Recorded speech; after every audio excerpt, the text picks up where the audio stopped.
he said in brief that the president possesses all powers other than those that are expressly forbidden by the Constitution or by law. That was, of course, a huge stretch of the recognized constitutional-based powers of the presidency. And again, it took the principle of a constrained executive and turned it into an office of almost unlimited powers.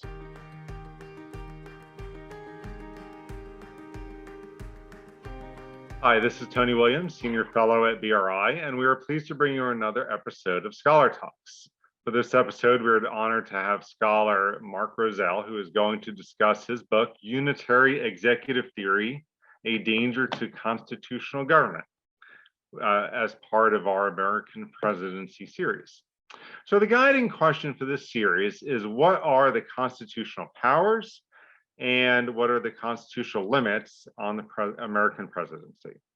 Now, Dr. Mark Rozell is the founding dean of the Schar School of Policy and Government at George Mason University. He holds the Ruth D. and John T. Hazel Chair in Public Policy.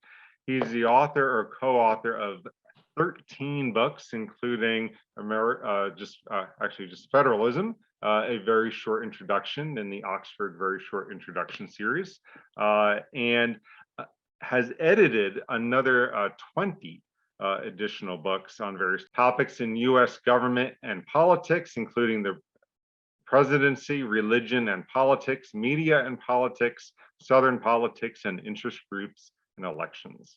He has testified before Congress on executive privilege, has lectured extensively in the United States and abroad, and he is a contributing writer for the Washington Post.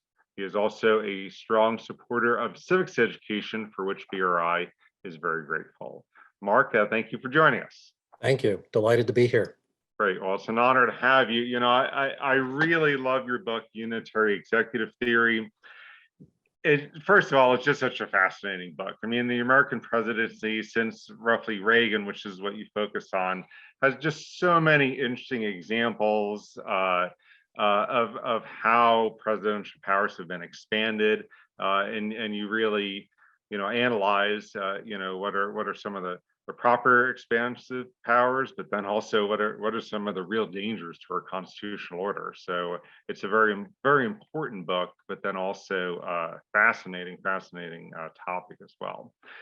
So diving into the first question, can you define for our audience what you mean by unitary executive power?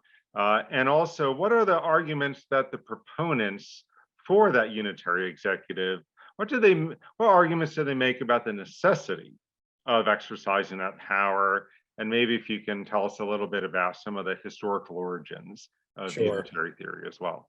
Great, thank you. And thank you for inviting me. Yeah, the unitary executive theory is quite controversial. It posits that the President of the United States controls the entire executive branch of the government, and that he occupies a position of primacy in our system of constitutional separated powers. And thus he may exercise vast unilateral powers, generally for the public good, of course.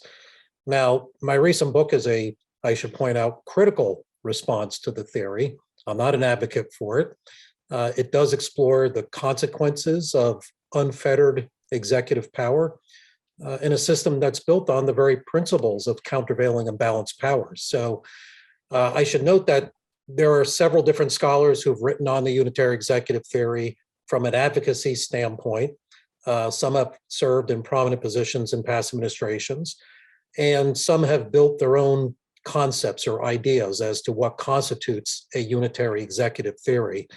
But if I can point out what are sort of the common elements that exist among each of those. The first would be just a belief in the existence of a strong, vigorous presidency that's endowed with certain unilateral powers.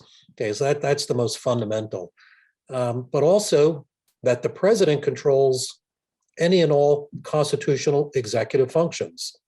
So this is based on a belief about the structural design of the Constitution, that the Constitution bestows on the president the absolute power of the executive branch, and that this belongs to a single person. But also that a president can exert control over all decisions that are made by departments, agencies, and commissions.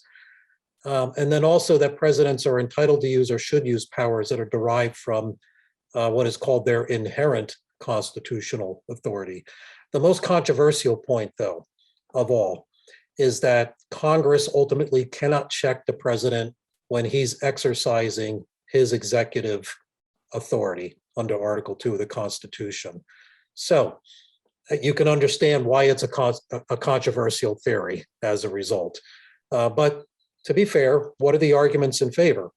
Well, this theory grew out of a longstanding perception among certain legal thinkers that the pendulum of separation of powers in our system had simply swung too far against presidential authority, that we had overreaching and intrusive Congresses, especially in the immediate post-Watergate era, and that an overly assertive Congress was steadily undercutting executive powers and rendering the presidency a weak and ultimately ineffectual institution.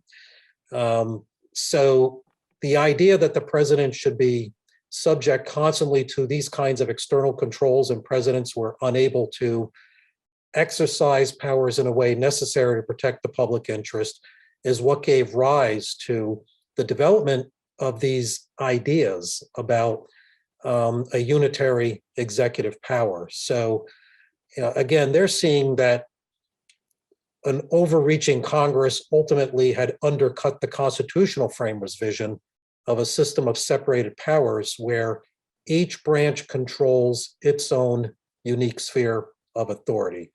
And Congress was creating, in a sense, a fettered presidency unable to protect the national interest, particularly in areas of foreign policy and national security. So it's a very controversial claim, of course, that each branch uniquely controls its own sphere of constitutional authority, when I think it's a very basic principle that we have a system of overlapping and shared powers and checks and balances. We argue in the book ultimately that the unitary executive theory undercuts these principles of our constitutional system. Now, briefly, you asked what are some of the antecedents of this, because this really emerged as a full-fledged academic theory out of about the 1980s period, right? And it's gotten a lot of academic currency in certain legal circles since then. I'll cite a few examples. Theodore Roosevelt's stewardship theory of the presidency stands as a kind of early articulation of what became known as the unitary executive theory. So he said in brief that the president possesses all powers other than those that are expressly forbidden by the Constitution or by law. That was, of course, a huge stretch of the recognized constitutional-based powers of the presidency. And again, it took the principle of a constrained executive and turned it into an office of almost unlimited powers. And then Woodrow Wilson, who also, I think, in part laid the foundation for the emergence later of a unitary executive theory when he posited that the president is predominant in our system of separated powers. He is at the center of the system. Although Wilson did say much of this was dependent upon the president's ability to gain and maintain public support, right? And so that is somewhat different from the modern unitary executive theory, in which the central authority executive is purely constitutional based and it doesn't depend on public support. It's there for the public good. The president alone has that authority. Right. And you know, you really alluded to several times the real danger of unitary theory because of that constitutional danger, especially to the separation of powers, the rule of law, even the Constitution itself. So can you explain that a little bit more, please? Yeah, sure. You know, I should point out, when presidents are taking unilateral actions, right, they claim to be acting in the public interest. So we should grant that they sincerely believe in their cause as being synonymous with the national interest. But the power of a one-person-led office to make that determination without constraint is exactly what scared the framers of our Constitution, who put into place many restrictions on the president's ability to act alone. So the constitutional framers understood that whether acting out of sincere motives or simply seeking raw power for its own sake. Presidents have the capacity to do a lot more damage to our republic than any other political actor. And they realized the necessity of constraining that authority. So they saw Congress, not the president, as offering the greatest protection to the many over the few. And that, to me, that was a foundational principle of Madison's concept of Republican liberty. So I think it's fundamental to our system that the framers did not create a one-branch government. They designed a system with separate powers where there's constraints on the powers of each branch of the government, that they simply can't claim all power for themselves under the Constitution without any countervailing powers. And they counted on political actors, of course, to rely upon their ambition, their own institutional prerogatives to vigorously defend their own powers as defined by the Constitution, and to constrain those actors who overreach in the exercise of their constitutional authority. Now, I will say, perhaps our system hasn't always worked as well as it should in that regard. I don't think Congress has always done a very good job, for example, of vigorously and jealously protecting its own institutional prerogatives when presidents overreach. Oftentimes, it just all comes down to the partisan interests of members and whether they agree with the short-term outcomes of what the president is trying to achieve. And to me, that's a real danger in the system right now. So I think the unitary executive privilege really violates the core principles of our system of separated powers, where a president's authority is purposefully constrained, and that's for the ultimate good of the system. One scholar, I think, put it very well, if I can quote him, Graham Dodds. He said, although presidents and their advisors have been the main force behind the rise of the unitary executive theory, it's been Congress who's been complicit in it. And I think that's the challenge today, how to get members away from the short-term political calculation and think about the broader institutional interests and prerogatives when presidents overreach.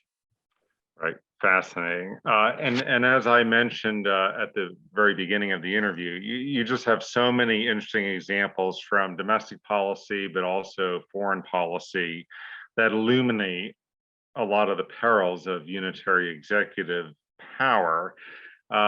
I wish we could go to discuss all of them, but we don't have quite all day. So I'll have to point the viewers towards your fascinating book. But if you can just give us a few examples from domestic and foreign policy about some of those perils. Sure. And I'll focus on a few recent administrations. And you're right, you can go on for 100 pages or so with all the documentation of examples. But for one, President George W. Bush put a wide-ranging version of the unitary executive action theory into action when he authorized the NSA, the National Security Agency, to wiretap phone calls without judicial controls, established military commissions, identified U.S. citizens as enemy combatants, detained U.S. and foreign citizens indefinitely without charging them with a crime, undertook extraordinary rendition program that transported U.S. held terrorist suspects to foreign countries for questioning and potentially torture as well. And all of this was defended by the scholar John Yoo, who wrote at one point, and I'm quoting him here, in the exercise of his plenary power to use military force, the president's decisions are for him alone and unreviewable. Okay, so that's a strong statement of just the breadth of the president's powers. Another example I would use from President Obama in 2011, when he authorized the United States to join an international coalition to support the rebels in Libya. And he did so without congressional authorization or consent, and in fact acted without telling Congress. And when some members protested, he gave a nationally televised address 11 days later in which he claimed he possessed the ultimate, even absolute authority to engage the US military when he as president decides it's in the national interest to do so, and said he would do it again if he felt it was necessary. And interestingly, it was months later that Congress, I would say feebly, had a couple votes in response, One, they refused to authorize the president's military action. So that was kind of a slap on the wrist to the president. But then when they took a vote whether to withdraw appropriations for the military action, they said no. So effectively, the president's action stood. And then another example, President Trump, you can go on. He took the theory to a whole new level again. In July 2019, he told a group of supporters, I have an Article 2 where I have the right to do what I want as president. Well, that says it all. And just to be sure that he, wasn't misspeaking when he was asked about it later, and he was addressing his authority over the states regarding coronavirus-related restrictions. He declared, when somebody's president of the United States, the authority is total. Okay, so you can look at various actions such as the war power, where the former president said his authority was absolute, and that he was not even required to consult with Congress or inform Congress of any military actions he might take. And remember, when he authorized military strikes on Iran and killed Soleimani, the president claimed that the AUMF, the Authorization of Use of Military Force 2001 law, gave him the authority to take any military action he decides without congressional involvement.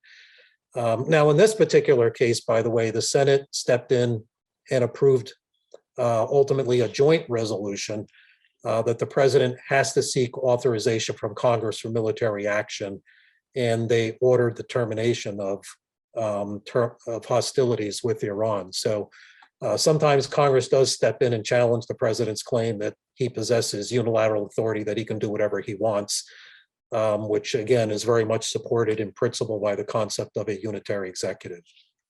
Right.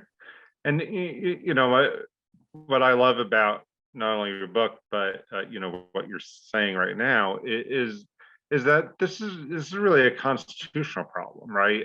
You approach it in a very balanced way. You show examples from both parties. This is sort of a nonpartisan issue in the sense that presidents from both parties are sort of essentially making this power grab and justifying it largely with this theory, and it's troubling, across the board. And I think that leads me to my final question: is what are the proper constitutional powers and constraints on the American presidency, and maybe some thoughts you can offer on how that balance can be restored?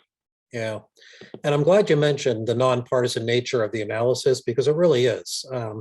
If you're working in a Republican administration and trying to present legal theories, analyses that gives the president absolute authority to do this and that, well, you better like it when a Democrat wins the next election, because you can't pull it back. And the history of the evolution of presidential powers is one of presidents pushing the edge of the envelope as much as they can, and precedents matter. They create a foundation for future administrations to justify actions that, in many cases, I believe are constitutionally suspect or just plain unconstitutional.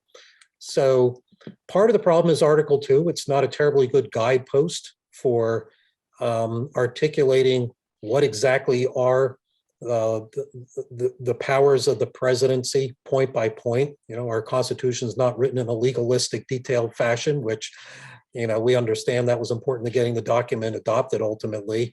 But it has led some to suggest that that was a purposeful strategy to allow for an expanded presidency. But you look at Article 2, right? Is there any unilateral unchecked power in there? Sure. Issue pardons and reprieves. And judging by the way some presidents of recent vintage have exercised that authority, I think that more than anything else validates the wisdom of the founders in placing all kinds of checks on executive power. It's been quite astonishing to see how that power has been abused in recent administrations, Republican and Democrat, by the way. So although most of the most important powers of the national government are in the legislative article, Article 1, of course, that doesn't mean that the executive is a weak office. And I think I need to make that clear, because some scholars writing in this area tend to mistake a challenge to the theory of the unitary executive as a claim that the presidency is an inherently weak institution with very little authority and is always constrained by the principal branch of our government under Article 1, the legislative, right? And that's really not our argument. I mean, history is full of examples of presidents who acted in response to crises and emergencies, for example, did so with strong public and congressional support. Presidents can be as powerful as their ability to bring along others with them to follow their lead. And the Constitution, I think, does provide some discretionary authority for presidents to act in ways that are, in some occasions, extra constitutional, right? Or as Lincoln did, perhaps beyond the sphere of the Constitution. But as you know, Lincoln went back to Congress for authorization and consent for his actions, even if after the fact, because he respected the system of separated powers and did not want to create a precedent that a president can just do whatever he wants willy-nilly in a crisis or emergency and keep those powers permanently in the office of the presidency. So, there is this flexibility built into the system, and I accept and respect that. And presidents need to have that ability, especially in crises and emergency situations. But again, look how difficult it is now for presidents to build a consensus. Presidents are not weak or feeble in our constitutional system, but they are constrained. And the Unitary Executive Theory takes the powers of the presidency a big step too far in effectively arguing that presidents are unconstrained when it comes to the exercise of their constitutional-based powers. That argument, by the way, lost in court in the U.S. v. Nixon case, right? Where the president's lawyer went to the Supreme Court and effectively said, we're bringing this to this court for its judgment as to what the law means. And the justices, had the wherewithal to say, in effect, excuse me, you're bringing this case to the court for our decision.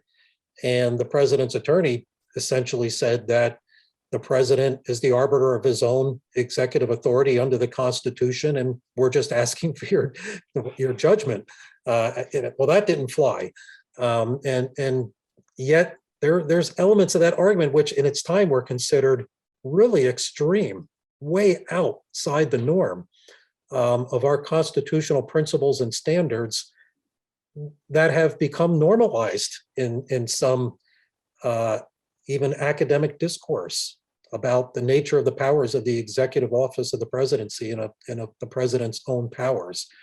So the discouraging thing, though, is that, the book documents the many cases in which presidents have overreached and Congress has done little or nothing about it. So, you raise the question, what can bring balance back to the system? And I guess I end on a very discouraging note here in saying I'm not entirely optimistic we're going to see that happen anytime soon, because it requires members of Congress in particular to prioritize the good of the institution, right, over temporary partisan preferences, and to protect the institutional prerogatives of Congress and to challenge presidents, even when of their own party, when presidents overreach, because of the dangerous precedents it establishes when you allow a president to overreach just because it happens to suit your own partisan preferences in that moment. I'm afraid we have a long way to go to fix the system, and I'm not sure how we do that. Right. Well, I think, maybe analyzing the problem is a good place to start. And I think this conversation helped in that. So Mark Rozell, I want to thank you very much for joining me and for your remarkable scholarship and expertise on the topic. Great. Thank you, Tony. It's been a pleasure. Thank you. And the book is The Unitary Executive Theory with the University of Kansas Press. And I want to thank all of you for joining us as well for this episode of Scholar Talks. Please check out our other interviews in this series on the American presidency, and from our extensive library of interviews on the topic, including the Cold War and the Presidency series, Steve Knott on the constitutional and populist presidency, and also Sarah Burns on the presidency and war powers. Also check out our highly popular BRI curriculum, Presidents and the Constitution. Thank you for joining us.